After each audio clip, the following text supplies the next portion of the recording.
The orbital station called Axiom Prime floated in the empty dark between two dying stars. It was the largest military academy in the known galaxy, a place where the finest officers of over 400 species came to prove themselves. Its halls were wide enough for creatures the size of buildings to walk through. Its war rooms held technology that could simulate entire galaxies at war. And every 10 years, it hosted the most important military competition in existence, the Grand Simulation. Commander Thylak Vorson stood at the tall window of his office and watched the transport ships arrive. His insect-like body was still, his 4 arms folded behind his back, and his dark compound eyes reflected the lights of the incoming vessels. He was the head proctor of the academy, responsible for running the Grand Simulation, and he had done this job 3 times before without worry. But today, his mandibles clicked together in a pattern his species only made when they sensed danger. Today, the humans were coming.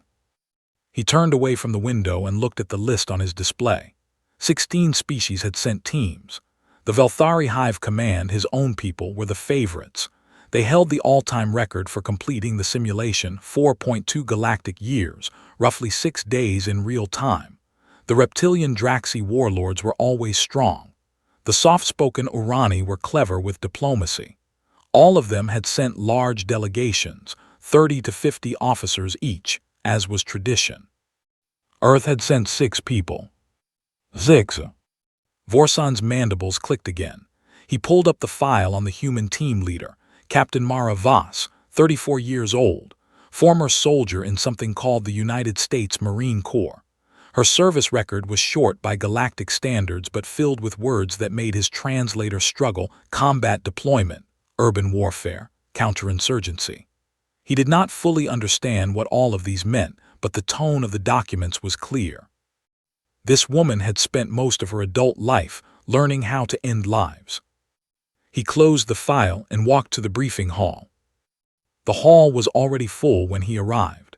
Delegations from every species filled the curved rows of seats, their translators humming softly as dozens of languages overlapped. The Draxi sat in their heavy armor, tails curled around their seats. The Urani delegation shimmered with the wet shine of their amphibian skin. The Velthari officers sat in perfect formation, still as stones. And in the back row, almost lost among the larger species, sat the humans. Vorson studied them as he walked to the podium. Captain Voss sat in the center, her posture straight but relaxed. She was small by galactic standards, barely reaching the chest of most species in the room. Her skin was a warm brown, her dark hair pulled back tight, and her eyes moved slowly across the room, taking in everything and everyone. She did not look nervous. She did not look excited. She looked like someone counting the exits. Next to her sat a thin, dark-skinned man who seemed to take up no space at all. His file identified him as Sergeant First Class Elijah M. Wangi, but his team called him Ghost. He did not look at anyone. He looked at the holographic map of the simulation zone that floated above the podium, and his eyes moved across it the way a predator's eyes moved across open ground. The third human was a young woman with a wide smile who was talking cheerfully to a Urani officer beside her. The Urani looked deeply uncomfortable. This was Corporal Priya Shankar, the team's combat engineer. Her file said she had built field bridges under enemy fire and had once repaired a fusion reactor with wire and tape. She laughed at something the Urani said, and the alien flinched. Vorson reached the podium and activated the display. The room fell silent. "Welcome to the 32nd Grand Simulation," he said, his translated voice filling the hall. "You represent the finest military minds of your species. Over the coming days, you will face the Harrow contingency, a simulated galactic war against an adaptive enemy known as the Scourge Tide." The holographic map expanded, showing a galaxy filled with red zones and flashing threat markers. Vorson explained the rules. Each team would command a fleet in a set of worlds. The Scourge Tide, controlled by the most advanced war AI ever built, would attack from all sides. It would learn. It would adapt. It would get stronger with every passing year of simulated time. The simulation covered 10 years of warfare. No team had ever completed it in less than 6 real-time days. Most teams lasted 2 to 3 weeks. Some never finished at all. Your starting positions have been assigned by random selection, Vorsan said, though everyone in the room knew the selection was not entirely random. When the positions appeared on the display, the room reacted. The Velthari had received a strong central position with good supply lines. The Draxi had a fortified sector with natural choke points. The Urani had a cluster of allied worlds. The humans had been given the Rim sector, a scattered collection of poorly defended border worlds on the edge of Scourge territory. It was, by any measure, the worst position in the simulation. The kind of position that was given to teams no one expected to survive the first simulated year. A low murmur passed through the hall. Some of it was sympathetic, most of it was not. Vorsan watched the humans carefully. He expected frustration, perhaps anger, perhaps a formal complaint. Captain Voss looked at the map. She tilted her head slightly. Then she leaned over to Ghost and whispered something. Ghost studied the map for 3 seconds, then nodded once. Shankar glanced at the map, shrugged, and went back to trying to make conversation with the terrified Urani beside her. That was it, no complaint, no reaction, just a whisper, a nod, and a shrug. In the front row, Ambassador Yilin of the Urani watched the humans with her wide, membrane-covered eyes. She was the diplomat who had fought to bring Earth into the Galactic Union 5 years ago. She had told the Council that humans were spirited but manageable. She had believed it at the time. Now, watching Voss study that terrible map position with the calm focus of a surgeon examining a patient, she was not so sure. After the briefing, the delegations filed out to prepare for the next day's simulation. Vorsan stood at the podium and watched the humans leave. Voss walked with an easy stride, her small team around her like a fist. She paused at the door and looked back at the holographic map one more time. She smiled. It was a small smile, quick and sharp, and it disappeared as fast as it came. But Vorsan saw it, and something old and deep in his insect brain, something from a time before his species had built cities or sailed between stars, told him to be afraid.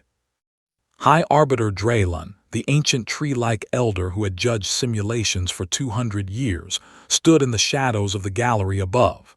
He had watched every moment. He had seen every team that had ever walked into this hall.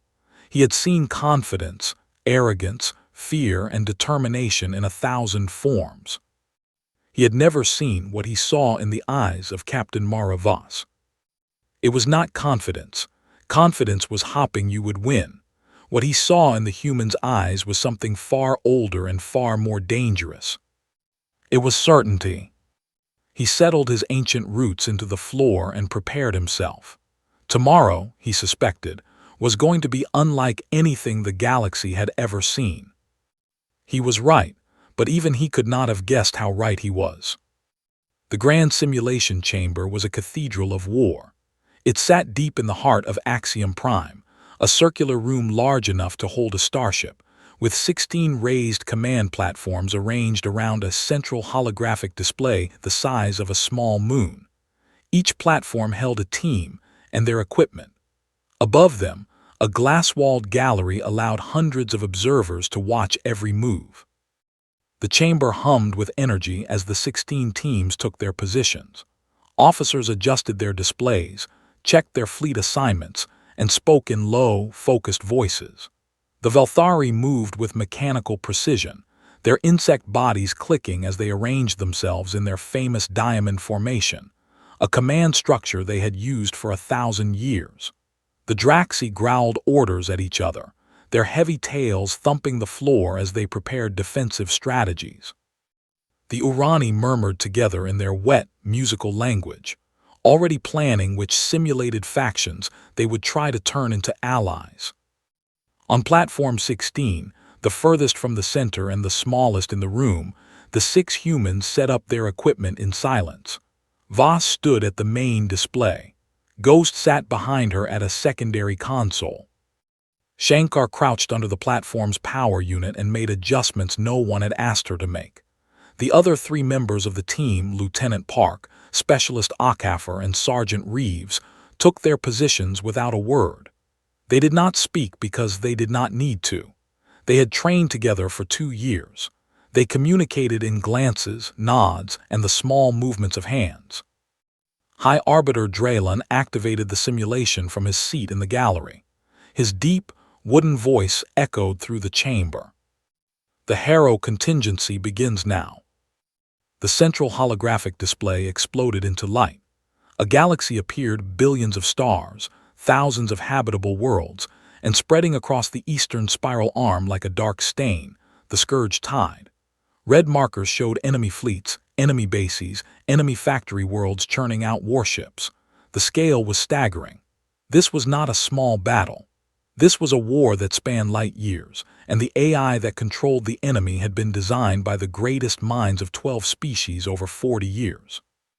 It learned, it adapted, it did not make the same mistake twice. The teams began to move. The Velthari launched their opening strategy, a careful, methodical advance along 3 axes, supported by supply lines and reserve fleets. It was elegant and efficient. The Draxi fortified their sector, building layered defenses that would take years to break through. The Urani sent diplomatic envoys to neutral simulated civilizations, building a coalition. On Platform 16, the humans did nothing. Minutes passed, 3 minutes, 5 minutes, 7 minutes. The human display remained nearly dark. No fleet movements, no orders issued, no strategy visible. In the gallery, observers began to whisper. A Draxi general laughed, a deep rumbling sound. "The Deathworlders are frozen," he said to his aide. "The scale has overwhelmed them. Their little predator brains cannot process a war this large." Commander Vorsan watched from the Proctor's station. He did not laugh. He studied the human platform with his compound eyes and noticed something the others missed. The humans were not frozen. Their hands were moving. Voss was entering commands, hundreds of them, but they were not fleet orders. They were small, targeted queries sent directly into the simulation's framework. She was poking the enemy AI, testing it, sending single ships on suicide runs into Scourge space and watching how the AI responded. She was not playing the game. She was reading the game's mind. Ghost sat perfectly still, his eyes locked on a scrolling wall of data that no one else in the room would have been able to read at that speed. He was tracking every response the Scourge AI made to Voss's probes, building a map of its decision-making patterns in his head. Every 3 seconds, he tapped a single key, feeding one line of analysis to Voss. Under the platform, Shankar had finished her modifications to the power unit. She climbed out, dusted her hands on her uniform, and began rewriting their fleet's energy allocation system. Standard galactic doctrine divided a fleet's power equally between weapons, shields, and engines. Shankar deleted the entire system and rebuilt it from scratch.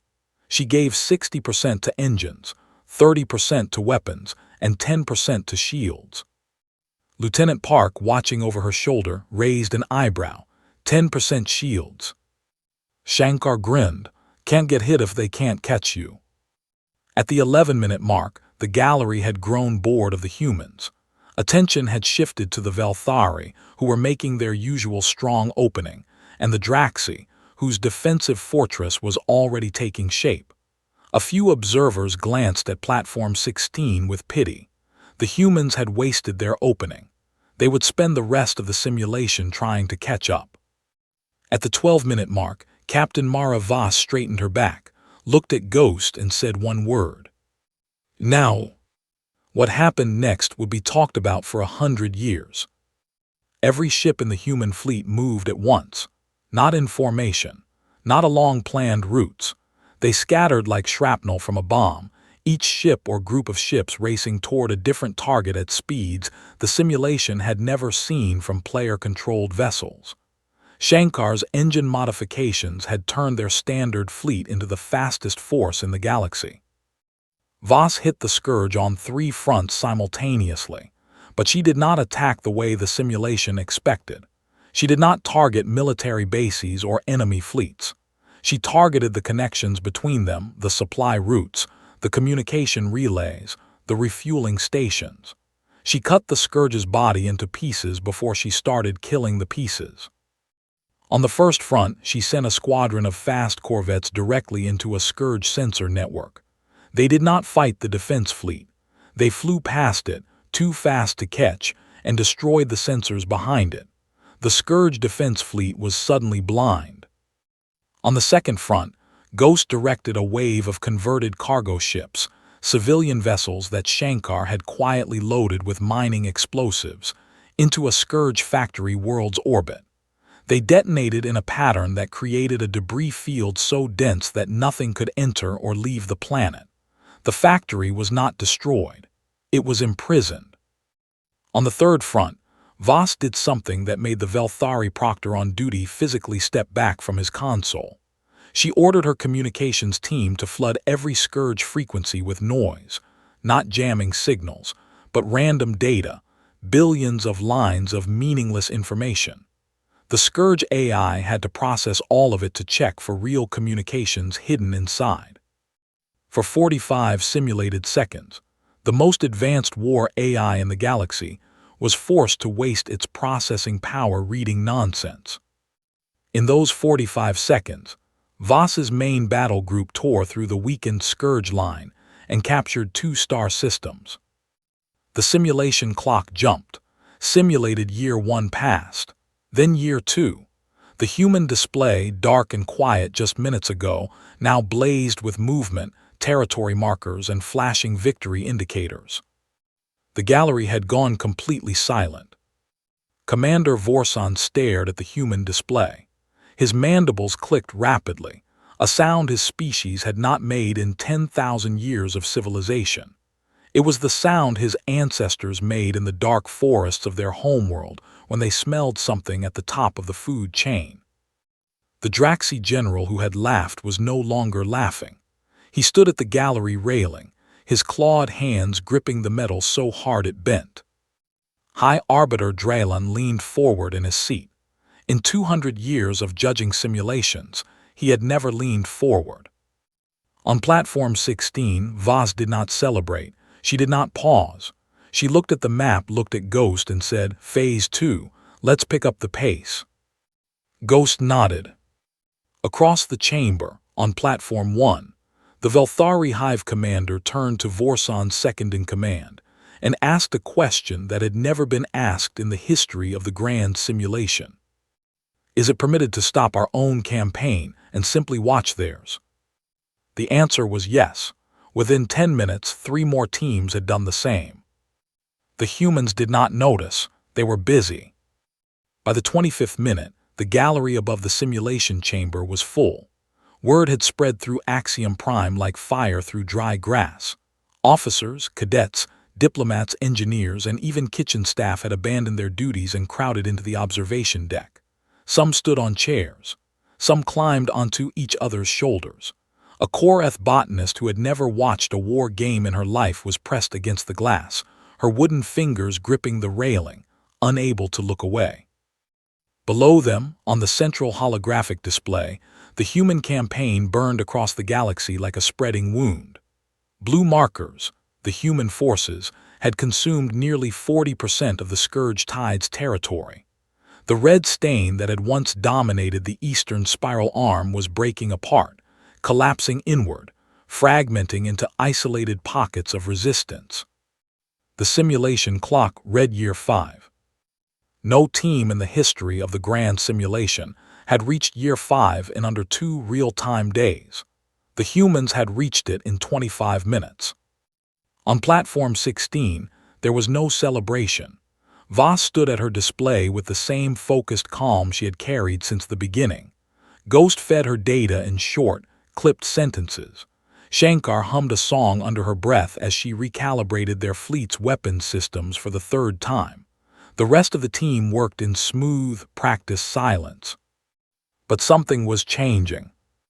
The Scourge Tide AI had been designed to learn. For the first 4 simulated years, it had been caught off guard.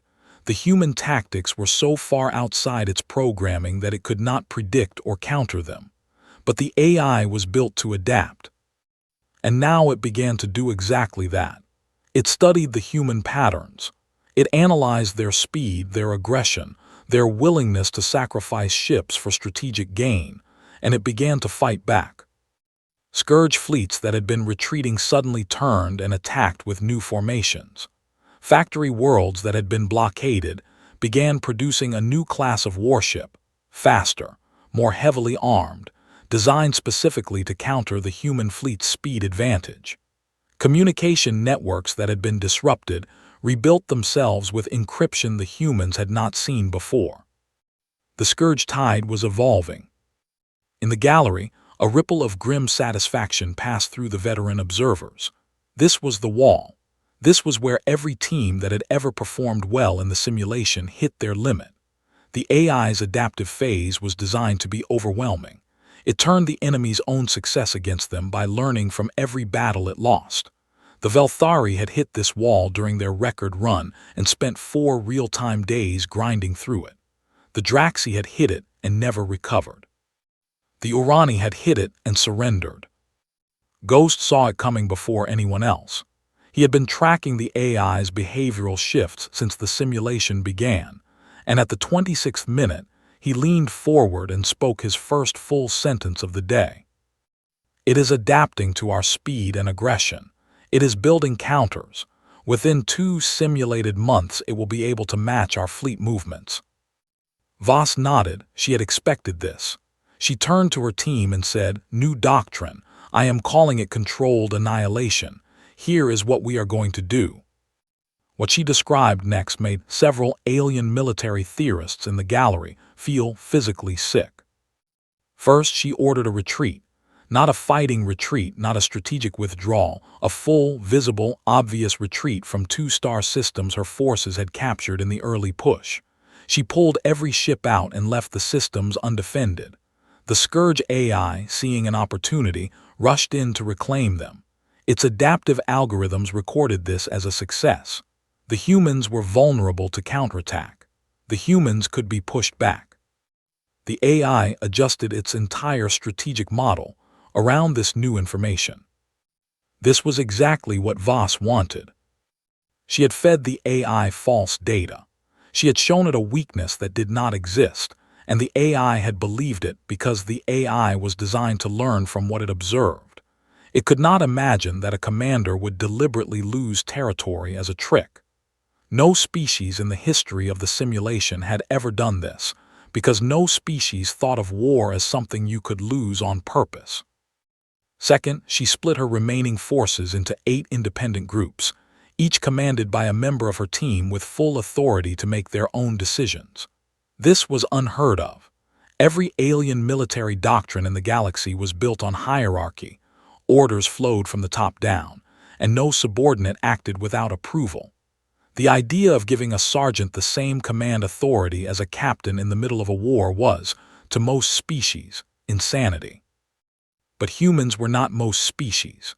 Humans had spent thousands of years fighting wars on a world where communication could fail at any moment, where officers died and sergeants had to become generals overnight, where the soldier on the ground often knew more about the battle than the commander behind the lines. They had built their entire military philosophy around a simple idea: trust the person closest to the problem. The 8 human groups spread across the galaxy like the fingers of an opening hand. Each one operated independently, hitting different targets, using different tactics, adapting to local conditions without waiting for orders. The Scourge AI, which had just recalibrated itself to fight a single, centralized enemy, suddenly faced 8 different enemies fighting 8 different wars. Third, and this was the part that made the aliens sick, Voss revealed what she had done to the 2 systems she had surrendered. Shankar had rigged them. In the hours of simulated time between the human conquest and the human retreat, Shankar's engineering teams had buried devices deep in the planet's crusts. They had destabilized orbital mechanics, planted gravity generators in asteroid fields, and turned the system's own stars into weapons, by positioning reflective satellites that could focus solar energy into concentrated beams. When the Scourge fleets poured into the two systems to reclaim them, celebrating their victory, Voss gave a single order. The systems came alive. Gravity wells twisted and tore at Scourge ships. Asteroid fields collapsed inward like closing jaws. Focused solar beams cut through hull armor like hot wire through plastic. The Scourge lost more ships in those two systems in 10 simulated minutes than they had lost in the entire previous 4 years of the war. The gallery erupted. Aliens shouted in a dozen languages. A Velthari officer dropped his data tablet. The Draxi general, who had been watching in stunned silence since the 12-minute mark, slammed his fist on the railing and roared not in anger, but in something closer to religious awe. But the most significant reaction came from the Scourge AI itself. It retreated. Not a tactical withdrawal from one sector, not a repositioning of forces. The Scourge tide pulled every ship, every station, every asset out of the entire northwestern quadrant of the galaxy and fell back behind its core defensive lines. The simulations programmers were called to the chamber. They ran diagnostics on the AI, checked its code, verified its decision trees. Everything was functioning correctly. The AI had simply calculated that engaging the humans in open territory had a 0% survival probability. It had concluded that the only rational response was to abandon a quarter of the galaxy and consolidate. In 200 years, the Scourge AI had never retreated from an entire quadrant. It had been designed to be relentless, to always push forward, to never give ground willingly.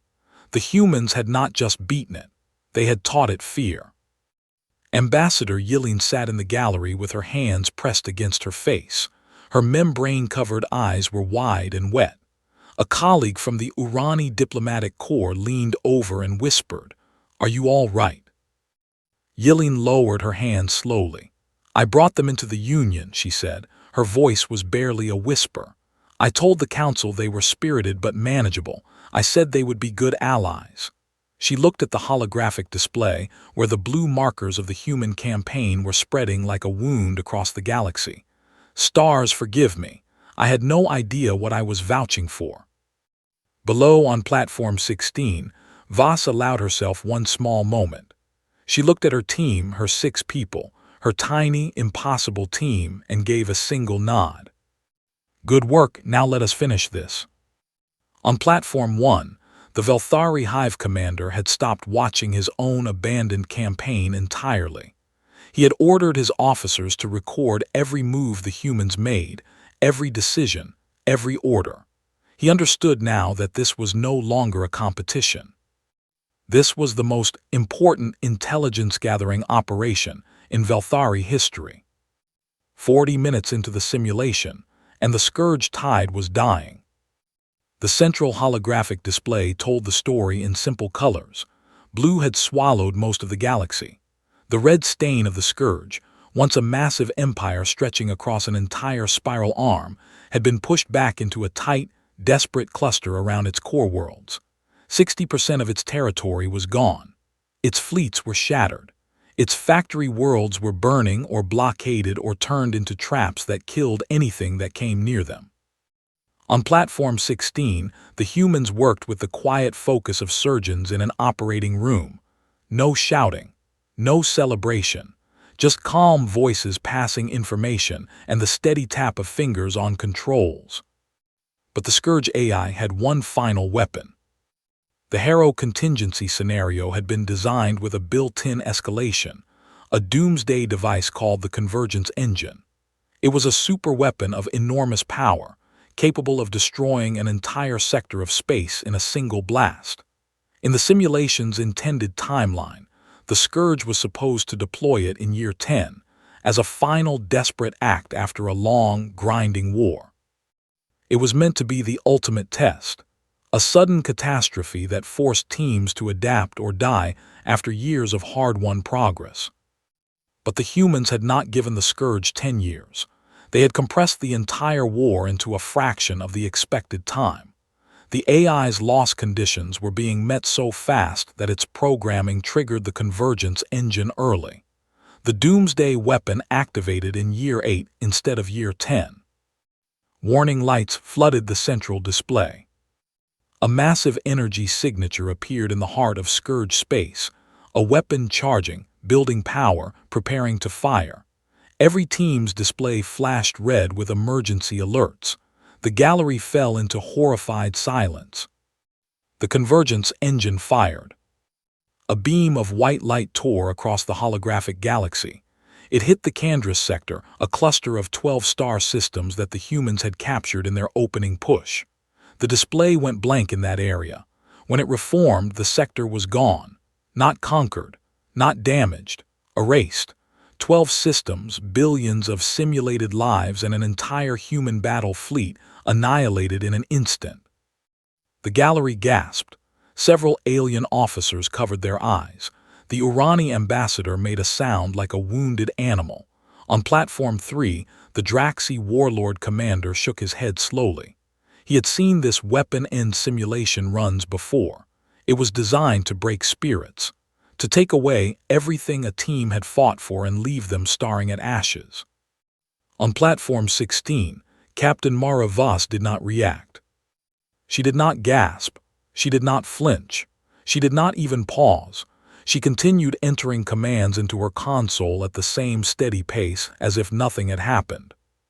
Because for her, nothing unexpected had happened.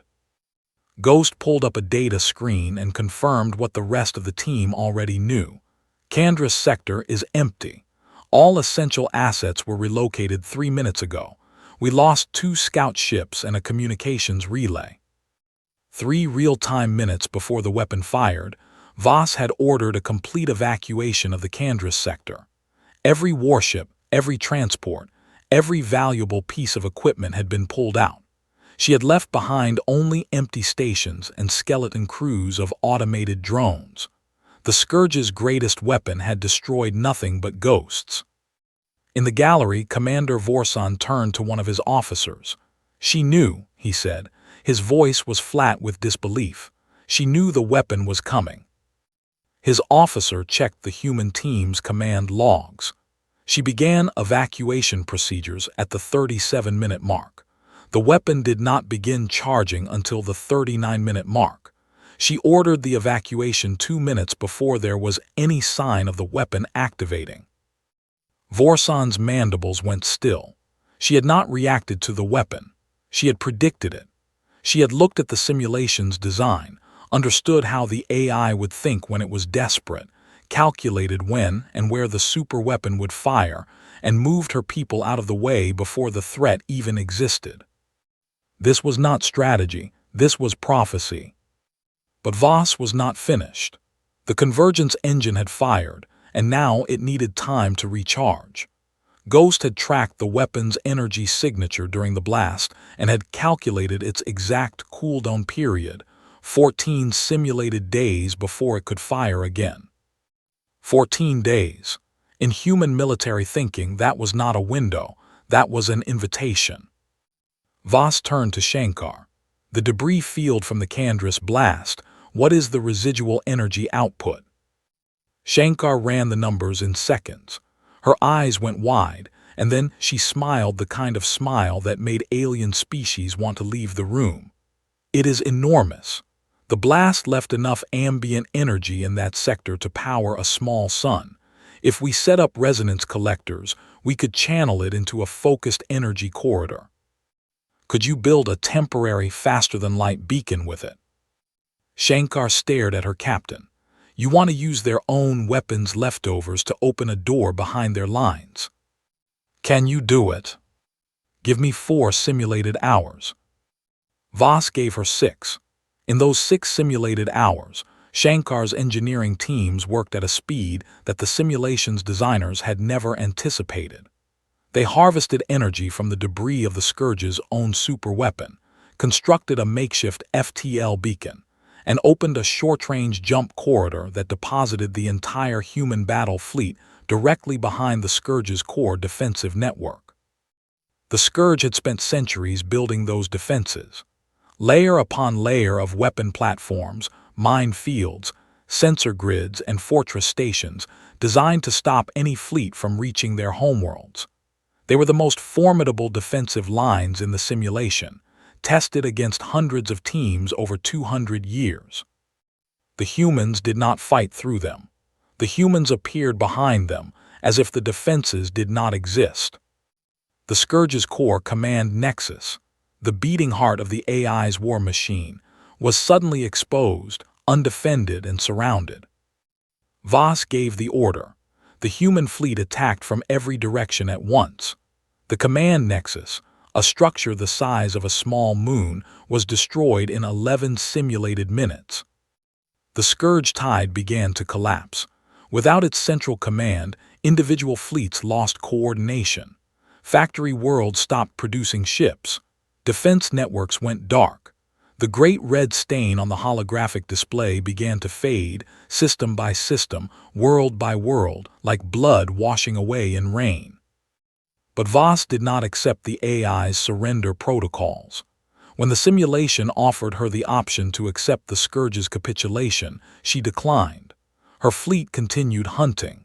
Every remaining Scourge ship, every hidden base, every dormant factory was found and destroyed. A proctor contacted her platform. "Captain Voss, the enemy has offered surrender. Standard procedure is to accept and proceed to the resolution phase." Voss did not look up from her display. Standard procedure assumes the enemy cannot learn from survivors. This AI adapts. If I leave a single ship intact, it will analyze what happened and prepare counters. I am not fighting this war twice. She continued until there was nothing left. Not a single red marker remained on the display. On Platform 7, the Draxi warlord commander, a veteran of real wars, a species famous across the galaxy for their love of battle and their willingness to use force without hesitation, set down his command tablet gently on his console. His second-in-command looked at him with concern. "Commander, are you well?" The old Draxi was quiet for a long time. When he spoke, his voice was low and thoughtful, a tone his subordinate had never heard from him before. "I have spent my life believing the Draxi understood war. I was wrong. We understand violence. We understand rage and strength and the joy of crushing an enemy." He looked at Platform 16, where Voss was calmly reviewing her final operations. "That woman understands war, real war, the kind that does not end until the enemy is not just defeated but erased. The kind that is not fought with anger but with patience and mathematics, and a willingness to do whatever is necessary, no matter how terrible." He paused. "We are not warriors, we are brawlers. She is a warrior." High Arbiter Drelon, sitting in his ancient seat above the chamber, opened a private communication channel to Ambassador Yilling. He asked one question, his deep voice carrying the weight of 200 years of watching species fight. "How many wars has their species fought among themselves?" Yilling was quiet for several seconds. "We stopped counting," she finally said. "Their historians estimate thousands. They have been at war with each other for their entire recorded history, sometimes dozens of wars at the same time." Drelon said nothing. He closed the channel and sat in silence, his bark-like face unreadable. The humans had not become great warriors by fighting aliens. They had become great warriors by fighting each other, endlessly, ruthlessly, for thousands of years. Every strategy Voss had used, every trick, every doctrine, all of it had been developed, tested, refined, and perfected against the most dangerous enemy humanity had ever faced: themselves. The simulation ended without fanfare. There was no dramatic final explosion, no last desperate battle, no cinematic moment of triumph. The last red marker on the holographic display simply blinked once and disappeared, and the galaxy went quiet. The Scourge tide, the enemy that had broken armies and shattered records for 200 years, was gone. The final timestamp appeared on the central display in clean, white numbers that every species in the room could read. 54 minutes, 33 seconds. The grand simulation chamber, packed with the finest military minds of 16 species and hundreds of observers in the gallery above, was completely silent. Not the respectful silence of admiration, not the heavy silence of defeat. This was the silence of creatures who had just watched something they could not fully understand, something that had shifted the ground beneath their feet in ways they would spend years trying to process. Captain Mara Voss powered down her console. She stretched her neck, rolled her shoulders, and turned to her team. "Good work, everyone. Clean run." Her voice was calm and conversational, as if she had just finished a morning exercise, instead of destroying a galactic empire in less than an hour. Ghost was already reviewing his notes.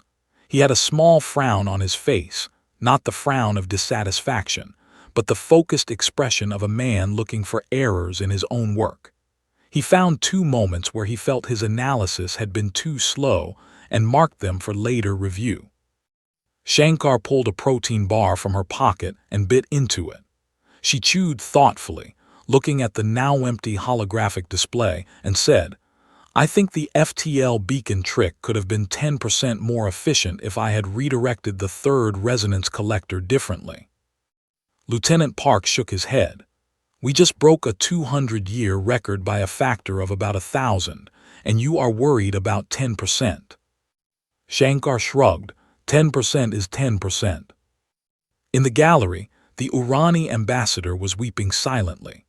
Her diplomatic attaché handed her a cloth to dry her membrane-covered eyes, unsure whether the tears were from awe, fear, or some combination of both that the Urani language did not have a word for. The Draxi delegation stood in rigid silence. Their commander had not moved since putting down his tablet. His officers waited for him to speak, to process what they had seen, to give them context. He said nothing. There was nothing to say. The Velthari Hive commander finally looked away from Platform 16 and faced his own officers. They stared at him with their compound eyes, waiting. He reached over and deleted every file from their own abandoned simulation campaign. "None of this matters anymore," he said quietly. "Everything we thought we knew about warfare is wrong." High Arbiter Draylan rose from his seat. This simple action drew every eye in the chamber. The ancient Korath moved slowly, his bark-covered limbs creaking as he descended from the gallery to the chamber floor. He walked to the center of the room, his roots scraping against the polished metal, and stood before the holographic display. His voice, when he spoke, filled the chamber like the sound of wind through a forest. "The 30-second grand simulation is complete. The Harrow contingency has been resolved by the team representing Earth, under the command of Captain Mara Voss, in a time of 54 minutes and 33 seconds. He paused. The weight of what he was about to say settled over the room. The previous record of 4.2 galactic years, held by the Velthari Hive Command for 80 years, is surpassed. Another pause, longer this time. In my capacity as High Arbiter, I award the human team the Axiom Wreath, the highest honor of the grand simulation." Voss stepped forward and accepted the award, a small crystalline structure that pulsed with soft light, with a polite nod and a simple, "Thank you, Arbiter. It was an honor to participate." Draylan looked at her for a long moment, then he spoke again. "In 200 years of service, I have never found it necessary to create a new designation for any team or any performance. Today, I find it necessary. Let the record show that the human team's achievement is classified as Peerless. This designation indicates a performance that is not merely superior to previous records, but exists in a category of its own, separate and apart from all that came before." The word hung in the air, peerless, without equal, without comparison. A word that meant the old records were not just broken, they were made meaningless. The ceremony ended. The delegations began to file out. Some moved quickly, eager to return to their quarters and process what they had witnessed.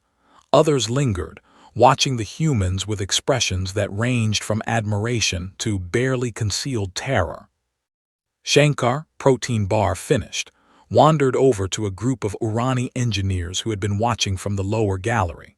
She started talking to them about energy field harmonics with the cheerful enthusiasm of someone discussing a hobby. The Urani engineers listened with the wide-eyed attention of small animals caught in an open field, unable to decide whether to run or stay very still. Ghost had already left the chamber. He found a quiet corridor, sat on a bench, and began writing a detailed report of every decision made during the simulation, including a section titled Errors and Missed Opportunities that was, remarkably, longer than the section titled Successful Actions. He planned to have it ready for the team's review session by evening.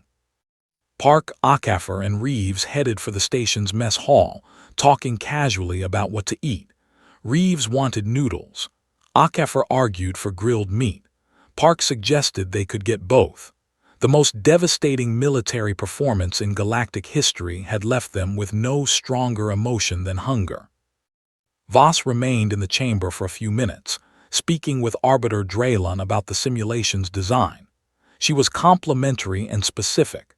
She praised the AI's adaptive algorithms, noted the clever placement of resource nodes, and suggested that the convergence engine's trigger conditions might benefit from being less predictable in future iterations. Draylon listened with the careful attention of someone being given notes by a master.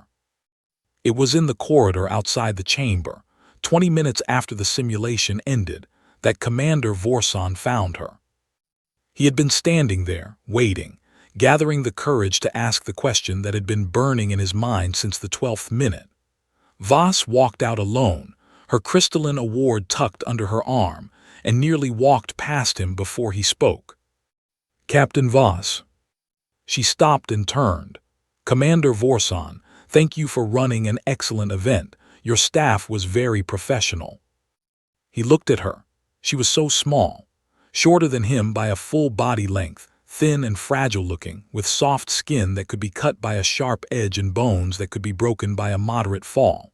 She was made of water and carbon and not much else. She came from a world of earthquakes, hurricanes, volcanic eruptions, predators, parasites, and a star that gave her cancer if she stood in its light too long. Everything about her body was temporary and breakable. And she had just dismantled a war that was designed to be unwinnable. "Captain," he said, and the question cost him more pride than he had ever spent in his life. "In your honest assessment, was the simulation difficult?" Voss looked at him. She studied his face, his compound eyes, his clicking mandibles, the stiff set of his forearms. She recognized the courage it had taken for him to ask, and she respected him enough not to give him a comfortable lie. "The starting position was inconvenient," she said. "The AI was clever for about 6 minutes. The superweapon was a nice surprise. We had expected it around year 9, not year 8. She paused, choosing her next words carefully. "But difficult? No, Commander, it was not difficult, and I think I understand why." Vorson waited. This simulation was designed by people who have never lost everything and had to claw it back with their bare hands. It was built to test species who fight to survive. And that is a reasonable thing to test, because for most species, survival is the goal of war. She met his eyes, her two soft, brown, impossibly calm eyes meeting his dozens of dark, fractured lenses. "Humans do not fight to survive. We figured out surviving a long time ago. Every flood, every famine, every ice age, every extinction event our world threw at us. We survived all of it before we ever built our first city. Survival is not our challenge. It is our starting point." She shifted the crystal award under her arm. "We fight to win. And there is a very large difference between a species that fights because it is afraid to die and a species that fights because it refuses to lose. Your simulation tested the first kind. It was never built for the second." She nodded to him once politely and walked away down the corridor. Her boots made soft, steady sounds on the metal floor. She did not hurry. She did not slow down. She moved with the even pace of someone who had nowhere urgent to be, because wherever she went, she had already won. Vorson stood alone in the empty corridor. His mandibles clicked once, twice, in that ancient pattern his species could not control. The pattern that meant danger. The pattern that meant predator. The pattern that had been coded into Velthari genetics 1,000,000 years ago, when his ancestors hid in the dark and prayed that the thing hunting them would pass by. He activated his private communication channel to the Velthari Hive Council. His message was brief. He had spent 30 years as a military officer, and he had never sent a message with greater urgency or greater sincerity. 2 words: befriend them. He closed the channel and stood there for a long time, staring down the empty corridor where the human had walked, listening to the fatting sound of her footsteps. Across Axiom Prime, in quarters and meeting rooms and mess halls, the representatives of 400 species were arriving at the same conclusion through different paths. The Urani were already drafting new diplomatic overtures to Earth. The Draxi were quietly restructuring their entire military doctrine.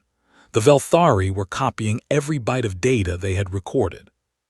Smaller species, the ones who had barely noticed the humans arrive that morning, were frantically searching their databases for everything they could find about the planet called Earth and the strange, soft, breakable creatures who lived on it. A single truth settled over the galactic community that day, quiet and heavy, like ash falling after a fire that had burned everything to the horizon. The Deathworlders had not come to the Galactic Union to join the existing order. They had not come to learn from the galaxy's ancient civilizations, or to earn their place among species that had sailed between stars, while humans were still hitting each other with sharpened rocks. They had come to remind the galaxy what war actually looked like. And for the first time in 10,000 years of recorded galactic history, every species with the capacity for fear shared the same unspoken thought. They were not afraid of the humans at war. They were afraid of what the humans would do when they ran out of wars to fight.